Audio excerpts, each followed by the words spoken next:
Welcome to Understanding the Unhoused. My name is Joshua. Through a series of interviews with individuals who are experiencing homelessness, my intention with this podcast is to increase compassion and empathy for the unhoused. Though the terms homeless and unhoused can be used interchangeably, I prefer unhoused because it emphasizes that the problem is a lack of affordable housing rather than a personal weakness. When people see an unhoused individual, they can feel fear, anger, apathy, sometimes all three.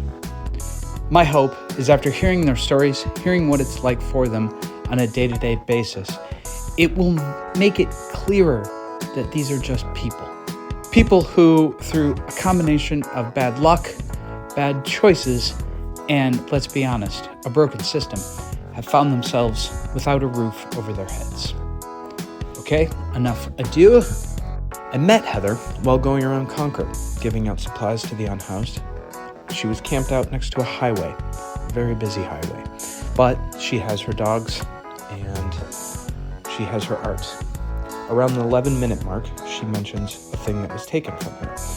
That would be her art. She makes handmade jewelry and sells it at the swap meet in Concord. It's held in the drive-in theater parking lot every weekend. She's had multiple health issues, multiple surgeries, and still keeps striving every day to try and make things better. Please enjoy the interview. Heather, can you tell me, first of all, how long have you been unhoused? Around 25 years. It's been a long time. Wow. I know. It's been a real long time. And can you, as best you can, describe the circumstances that led you to be unhoused? I've had a lot of back surgeries up and down my spine and in my neck, and then I ended up with fibromyalgia, and then I ended up with MS, and I wasn't able to work because I couldn't go to work on a schedule kind of thing, and now it's beyond that. So I was married for 16 years, and we split up, and I just couldn't do it, and I tried everything to save it, but I couldn't do it. So, I lost it. I went into storage, and then I lost everything. You know, I had a lot of that stuff. I had a whole collection of Raider signed things, and then I couldn't pay in storage because I couldn't work, and it was just downhill from there. And have you always been in this area? Since I've been homeless, yes. Yeah, that's all I've been. Really? I grew up here. Yeah. Wow. Yeah. I was down front here first. Well, actually, I was here first. Then I moved down that to the front because it was just easier for me to get to the store or whatever, or go hold a sign because I can't really do much these days. So, but then I moved back up here because everybody and their mother would stop by my camp, and it was. You got a little bit of privacy up here, at least. Yeah. Well, look, my dogs are trashing. This is all cleaned up. They trash a lot apparently, but not as bad as when people help themselves to come in. So, what's it been like? I mean, actually, when I first became homeless, it was kind of fun, you know. It was like a relief from being mom and a wife and a responsible person. Because like even when I was having surgeries, I was raising my sister's kids. Oh wow! Raising my sister. You know, I've always taken care of people, and so it's like now that I think that's. A lady had said to me, she said, well, that's probably why you're homeless, because you don't have no one to take care of, kind of thing. But I have dogs, so that's not exactly it. But that's something to think about. But anyways, but then I said, you know what, this is getting old. This is getting hell old. So I started jumping through the hoops, you know, go to the shelter. That was all bad. You went to a shelter? The other one right up here, twice. What was that like? Your stuff got stolen. I ended up making a staff member quit. I scared him apparently, but it was like 9 o'clock. He's like, "You need to go get in bed. It's bedtime." I'm all, I'm a grandmother, not to mention a mother. You know, you're not gonna tell me what time to go to bed. I'm sorry, but you're not. I mean, there's some rules I'll abide by, and I'll do that because I want to get out of the situation that I'm in, but. Don't tell me when to go to bed. And so I turned around and I was like yelling at him. And so he ran into the office and locked himself in there like I was going to go. I don't know what he thought I was going to do. But wow. So the next day he quit. I saw him like 3 years later at an AA meeting, and he's all, I want to apologize. I'm all, just let it go. But I'm sure they deal with a whole bunch of shady characters. Yeah, I'm sure. Absolutely. Because I mean that's one of the reasons why it's so bad up there, because they don't just got the criminals in out here, because it's pretty scary out here. But it's even worse when they got them all condensed to one spot, and the people that are running it are pretty lame. They kick out the wrong people, and it's just, I've heard of a few situations, but it was bad every time I went up there. Nobody was helping me, and that's what I started jumping. I just started using their like free bus passes to go try to handle my stuff, going to social services, going to meetings out of Inca, which was actually Phoenix back then. And so I was like doing all these things that they said to get on these lists, and I was on the list. I don't know if I got dropped off or what, but I never heard anything of it. Like a list for housing, for housing, for all kinds. Yeah, right. Yeah, and back then they'd give you rights to your appointments for. They wouldn't show up, it's just stuff like that. So it's like, wow, we don't need any help being irresponsible. You know what I mean? Yeah. I don't need that kind of. Yeah, there's a few people in Concord that do that. Well, they've done some good for me, but it's like the one time I was camping, a bunch of us were camping over by the police department, right? And I threw my back out, and I couldn't get up off the floor, the ground. And the Corps come by and asked if, hey, anybody need any services? I'm all, yeah, I'm stuck here on the ground. And he's all, well, if you can't get to the truck, you can't have any services. And left me there. And I was like, what the fuck? Wow. Yeah. Yeah, I was pretty not a good. very caring approach. No, that guy got put somewhere else. I was told he got fired, but he didn't, because then I moved out here, and he was on in one of their trucks out here, and he stopped and said how I had to move and stuff. But so I knew that they didn't fire him like they were supposed to. I mean, the guy, other people have had problems with him too, but okay. But anyways, I missed a lot of appointments. I've missed a lot of getting my meds. They've gotten my meds. Don't get me wrong, but usually it's when another services is involved that they actually follow through with helping, you know what I mean? Or if it's something they were supposed to help me with a few things, and they wanted my medical records. I mean, they were hunting me down like a dog, dude. I was like, oh, well, we need something that proves that you got MS. Why? It's none of your business anyways. What do you guys do to help my health? I mean, really? I mean, because I got all kinds of stuff that you do know that I have for fact. I mean, why are you tracking me down like this? And they're all in my face, and I'm like, dude, what? I said, look, I don't know what you guys need my medical stuff for so badly all of a sudden, but, and I ended up signing papers. They had to come back out and have me sign the papers, and then then I didn't hear from them. And I'm like, well, I know it's past 10 to 14 days. It was like 30 days. I'm like, where's my stuff, dude? I mean, where's my stuff? I mean, you were in such a hurry to get it. Now I want a copy of it. And I told you I wanted a copy of it when this was going down. Well, they stepped in the front seat beside and say I want my records. That's it. Wow. And so I got a hold of one of the ladies from Concord. I'm like, look, I only got the front seat, blah, blah, blah. And so then she's like, okay, well, let me get a hold of him. So she gets a hold of him. Well, he does finally send me some of my file, which is like the last 2 times I was admitted into the hospital, which is like in the last 2 years, because I was really sick and with some stomach thing that it killed me for a minute there. And I had the pneumonia. I had 2 different kinds of pneumonia in Christmas time. And I'm like, I already know this stuff. I want my records. Yeah. You said you wanted my records. I want my records too. Mm-hmm. And so I haven't heard from them back since then. Wow. But, so how do you deal with your health issues out here? Oh, it's not easy. It's not easy. If it wasn't for Billy, sometimes, I mean, most of the time my dogs keep me motivated to get up and go play a sign, or even when I can't. I haven't been feeling so good the last couple of days. I've been having some new stuff happen, and it's probably my MS, to be honest with you. But I mean, it's like I'll pass out. I look like I'm nodding out on heroin or something. I'll pass out and I'll wake up. Oh, what? Where am I? What the hell? I mean, it's like I had grand mal seizures. Well, before that, I had small malls, I think they're called. When they're inside your head, you have seizures inside your head where it just looks like you're nodding or sleeping or whatever. Okay, and then I honestly thought I was having a personality thing. I thought I had, because I was missing time, I didn't know what was going on. So I went to my doctor. I'm like, I think something's wrong with me. I think I have another person in me or something. Oh my God. He's all looking at me. He laughed at me. I'm like, no, I'm so serious, because I woke up and driving my car with my niece in it screaming, and if it wasn't for her screaming, I don't remember any of that. I still don't, I said, this is getting dangerous. I need to know what's going on. Yeah. And so they put this thing on my head, which looked really stupid. It looked like, it was so embarrassing. It looked like part of a dental thing that you put on, the gear, and some sort of helmet thing that it checks your wavelengths or brainwave. That's how they found out I was having the small mold seizures. Okay. And then it graduated into the grand mal seizures, and then it stopped and went back into the small malls. But now I'm falling out places like narcoleptic or something. I don't know. It's just. And it's not safe for me. I mean, that's why I don't get drunk out here or high on, because you can't do that when you're, especially a woman out here. But things out here are real bad. I won't even take half my medicines. Wow. You know what I mean? Because the effect they have? Yeah, because, the side effects? Yeah. Wow. Yeah, so that's kind of not good. But can you just talk about what your day-to-day is like out here? Well, usually it takes me a couple hours to get up.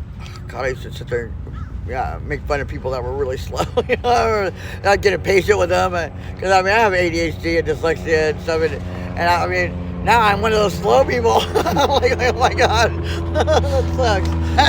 It sucks so bad. But every day, after a couple hours, I get up and I'll make my bed. At least if nothing else happens for the day, at least I made my bed. Which gets me motivated to clean something else, because I really, believe it or not, I'm a total germophobic. But after being out here for so long, if you don't look at it, maybe sometimes when you can't do nothing about it, otherwise you're going to go insane. So you just kind of focus on something else. But then I'll clean up the rest of my tent, usually out front here, because they usually do this like 5 times a day. And then I'll pack up my important things with me to take with me, because people come and root your stuff. They wait for you to leave, that kind of thing. So has that happened? Oh yeah, here? so much. As a matter of fact, the stuff that I make for someone keeps coming in while I'm sleeping and taking it, just like a handful, just enough to keep putting me back, And I should have a bag like this full of stuff I've made, and this is what I got. Wow. So it's like, So now it can't, because they're gone. I have to find something else to replace the beads and all those things that I need to. Whatever, all the supplies, and then, because that's a lot of stuff missing, but a lot of it was given to me, so I'm grateful for everything that happens, you know what I mean? Good or bad or ugly, good, bad, and ugly, because, it's part of my life, I guess. How has the city/county treated you out here while you've been out here? Pretty bad. I've moved like 15 times in the last 3 months. Wow. It's been a lot. And then my health, I can't handle it. I can't do it. Yeah. And so when they come, I'm like just going, oh, you know what? For those who know me, because usually the Caltrans guy, I know a lot of them because I've been out here so long. You know what I mean? It's going to take me a long time to get up and move one more time. But it just sucks. They're just running you around. And, and there's a problem with their how they're dealing with the homeless. My problem is with this whole situation. Granted, everybody's made choices to be where they are, somehow, whether it's making a choice, not to make a choice, it's making a choice. But our county, I don't know how it is anywhere else, but they're like, you have to you have to go into a program to get any kind of help, okay? You have to test dirty to get into a program. So even if you weren't drinking or doing drugs, you have to be doing that to go in. Wait, so they won't take you into a program to help unless you're you're dirty, yes. It's just, why do you have to go to a program to get housing? I can understand housing class or like finance class. Sure. See, or counseling but why do you got to sit there and put people in? Granted, there's a lot of people out here that use. I'm not even going to say that. But for those that are medically messed up. Yeah. Or their parents didn't teach them life skills. Life skills is important. People don't seem to understand that. That if you can't, you're only hurting your kid when you're not raising them with life skills or teaching them how to live an everyday life and be responsible. Yep. You know what I mean? And they're all sitting there demanding respect, but they wouldn't know what respect if it hit them in the head.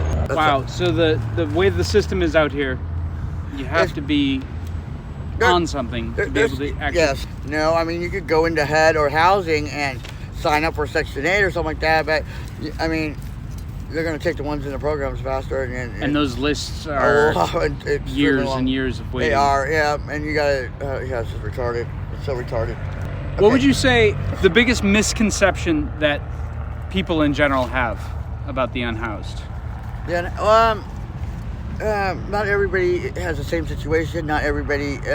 There's people out here that like it. They like ripping and riding. They do all that, so whatever. Okay, and that's what makes they blow things up, make messes. They, you know, I could understand that, but not everybody else is doing that. No, I'm not out there ripping and riding. I'm ripping people off or breaking into their houses or their cars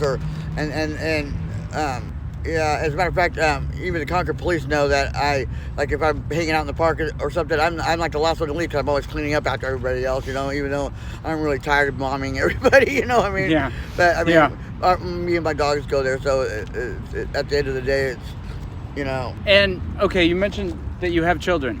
I do. Where are they in this picture? My son is, if you don't mind me asking. My oldest son is in Minnesota. My youngest one just passed away. Whoa. Yeah. I'm very sorry to hear that. Thank you. He was my well-adjusted kid too. So your son's in Minnesota. Yeah, and I haven't talked to him since before the funeral or my son died. My other son, I'm surprised he didn't come find me, but he might not know where. You know. I was gonna say, does he know your situation? He knows I'm homeless. Yeah, I guess he was going through his own thing for a while there. You know what I mean? Sure. I don't know what his situation is now. But I don't know. I can't believe he didn't come find me after my other son passed away. And I'm sorry. That's rough. It is. It is really rough. See, 'cause it's like his birthday is May 29th. Mine was May 31st, and he died on May 7th. And they buried him on Mother's Day without his mom. I didn't even know about him passing until 2 days after the funeral. Wow. I know. I don't know how they could have done that. That was pretty wrong. Where did that happen? Year before last. Where? Oh, in Minnesota. Yeah. Oh, okay. So they were both there. Yeah. Okay. Yeah, their dad lives out there. So, since you've been out here, can you talk about what has helped the most? People with good hearts that bless. You know what I mean? I mean, I'm not saying just give to anybody, but I mean, usually, like when I only go out there when I need something for my dogs or for me. I'm not out there doing it for drugs or alcohol or anything like that. So, but I really, really appreciate those that bless us, that help us out, and I would like them to know how grateful I am for that. I mean, because I wouldn't be out my dogs, I wouldn't have me, and I mean, even if I didn't have my dogs, I wouldn't have me because who knows what I did, because this is quite depressing. You know, even my health issues are depressing as it is. You know, I mean, I've been in a hospital or in bed almost my whole life, at least 2/3 of it. You know. So what do you do for that? I mean, I know I've kind of already asked it, but like, if you have back injuries and I do. being out here has got to make it. I've been dealing with them so long that for the most part, I could do like self-hypnosis and stuff like that. I really try to do a healthy thing before anything else. And sometimes I'll get vodka. I mean, it's a whiskey, so something if I can't control it, you know what I mean? Yeah.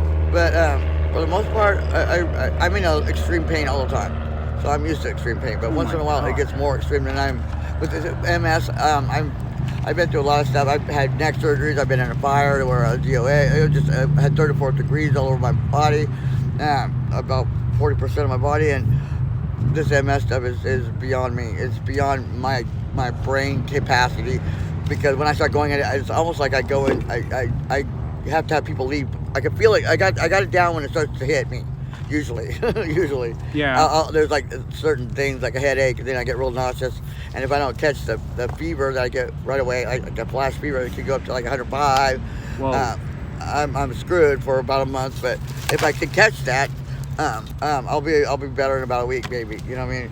It takes me a while to heal from it all, but it brings me to my knees. I can't handle the pain. The pain is so intense that my brain cannot comprehend it. That it checks out. It's like pins and needles. There's a dull ache down to the bone, and plus there's fever, and you're sick, and you got a headache, like a migraine headache. It just makes you so sick. I can't even focus. I can't even be up. I feel so sick. Wow. Yeah, it's so sick, and it affects my kidney. My kidney, me not drinking enough fluids. Yeah. Will Yeah. affect my kidney or my bladder. It sets off my MS. If I drink fake sugar, it sets off my MS. If I set on a set, it makes me violently ill. My whole life has been nothing but trauma and drama. I mean, it's like there's always something going on. So kindness is the main thing. I that think helps kindness you and out here? Yeah, kindness, because everybody is out. There's so many people out here with such a hard heart and dirty looks and spitting on you and throwing stuff at you and burning out and kicking rocks all over you. I mean, people treat you like shit as it is, and your self-esteem is already down because you're out here or whatever, you lost or whatever. I mean, I don't think people need that. I mean, there's people out here that are homeless, that are violent, or I'm not sure what they do, but I'm not one of them. So what do you think should be done differently? I've thought about this so much, and it's just a hard answer. It depends on everybody's situation is different. But as for me, I would need help getting on SSI, phone interview, appointments instead of having to get up and go to them. So it would be helpful. Nevada had a real good thing going there, and I think that they have a good program, I think. I mean, I'm not sure how well it is inside, but I know they took the Air Force Base and all the bunkers that they had there, they turned them into little apartments to teach people how to get back in life skills and get a job or SSI or whatever it is. It's like little apartments, little spaces of their own, which is really important out here because you don't have none. So Nevada, you said? Yeah, Nevada. They have an Air Force Base, an old Air Force Base out there. And they turned it all. I mean, that's cool. Yeah, the whole base. I think that's what they were trying to do here at Concord, across from Willow Pass Park.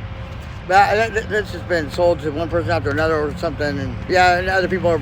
I don't know what the hell they're doing, but from what I understand, that the base that's over there, it's got it's a military base from back old days ago. But I was told that it has asbestos and stuff like that needs to be cleared out. So I don't know how well. I mean, we are already exposed to, if you want to know the truth, about 85% of our animals die of cancer. About 85% of the homeless have cancer. Yeah. From stuff that they've sprayed under the bridges and, all kinds of stuff. And we sit on sidewalks. Like being here right next to a highway. Yeah, I know. All the time. Not to mention, that's usually where murderers fucking drop their bodies, you know what I mean? Wow. Sitting on concrete all day or whatever when you're panhandling. It's got lye in it. Hello, people. You can't. I got knots on my feet from sitting there panhandling or whatever. Yeah. It's not a healthy life, that's for sure. Wow. We probably inhale and eat more dirt than I could possibly imagine. I would imagine. So what do you think would help such a massive problem? And it's just growing because people are like, oh, I don't care where you go, just go here. Yeah. Exactly. And you can't. We don't care where you go. You just can't be right here. You can't be here. Get out of my city, or that's not how it works. It's not how it works. Not only that, you're going to end up with angry homeless people that are going to retaliate. It's true. It is, and unfortunately, they just should have listened. But there's been I don't. It's really hard because a lot of people abuse things. That could be very helpful to us. And I mean, I don't know. That's a really hard. I mean, you have to have a specific elite. Because there are a few of us out here that just want to not do this anymore. I'm too old for this crap. I'm not healthy. I was working. I'm trying to get my. For some reason, I'm having problems with the IRS with my ID, or they want me to. I can't remember my tax information when I filed it, so I don't know if I should refile it so I know the information to call back or what. So I don't know what to do about that, but that's probably what I'm gonna have to do. Or I want to get a motorhome because that would be. That way I don't. Because I'm really having a hard time now paying somebody for $1,800 for a one-bedroom apartment every month. I just want a motorhome, so I don't have to stress. Yeah, that's smart. It's a legal motorhome. It's a good start. So what advice would you give for anyone who finds themselves unhoused? Find someone who knows what it's like, the ropes, because it'll be very helpful. Yeah. And stay away from the drugs. There's a lot of people dying from fentanyl, I've had a lot of my friends die from that. More than once. Sorry. It's incredible the people are using that. I mean, it's about 80% of people out here are using that. You're like, what the hell is going on here? I mean, it's everywhere and it's in everything. I know, and I don't know why it's. I mean, all of our medical prescriptions are shut down, but this is easy access stuff. I mean, it's insane. Yeah, and not only that, it's being mixed with something called xylazine. What it's put in there for is for making the effect of the drug longer, and the xylazine is not approved for human. It's a veterinarian thing. It's also called, it's an animal tranquilizer, a heavy duty one, and that's what they use to euthanize animals. And which is really stupid to be doing that. But I mean, who's to say how the thinking goes? But however, the only thing to counteract the xylazine is something else that's not made for humans.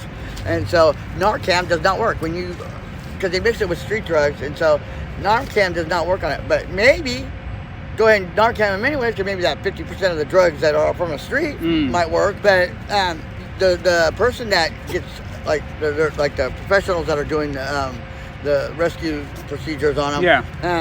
This is to a letter or notice to a doctor and nurses and any medical staff that was going to have to deal with it.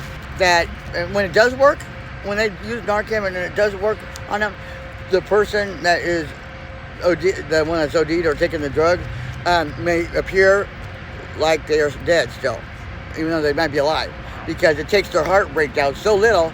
Like I did this girl that they Narcaned her because she went out and it didn't work, so they ran off. 12 hours later, she's picking herself up so she was in her throw up, and I mean, they freaked them out.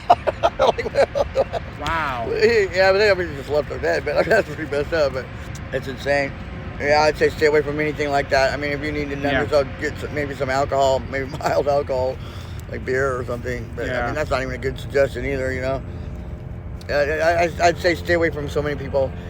Stay to your best of your ability. Stay close to yourself, because people out here do some psycho things that are psycho, and you probably couldn't imagine them unless you read them in a book, like a horror. It's pretty bad out here. Hi again. Thanks for listening. Heather is one of the few interviewees that I've been able to stay in contact with after we've met. I've actually seen her 3 or 4 times since then, just to give her new supplies, talk to her more about her situation. She's had to move at least twice since the first time we met, and moving for her is a very difficult procedure because, as you have heard, she is suffering from multiple health issues.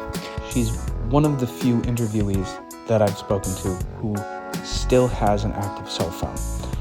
Because of that, I want to make sure everyone listening knows that if you want to help Heather directly, I'm going to put her Cash App info in the description of this podcast, and you can send money directly to her that will help her in innumerable ways to get food, to get transportation, to get supplies for her animals, to get supplies for herself. Anything you can do would be incredibly appreciated. If you're aware of anyone that has a story to tell for this podcast, or know someone who would like to conduct interviews with people for this podcast, please reach out to us through understandingtheunhoused.org. Click on the contact button. Let us know the information. We'll get back to you as soon as possible and get things moving. I hope after hearing this episode, you can have more empathy, more patience, and a better understanding of the unhoused.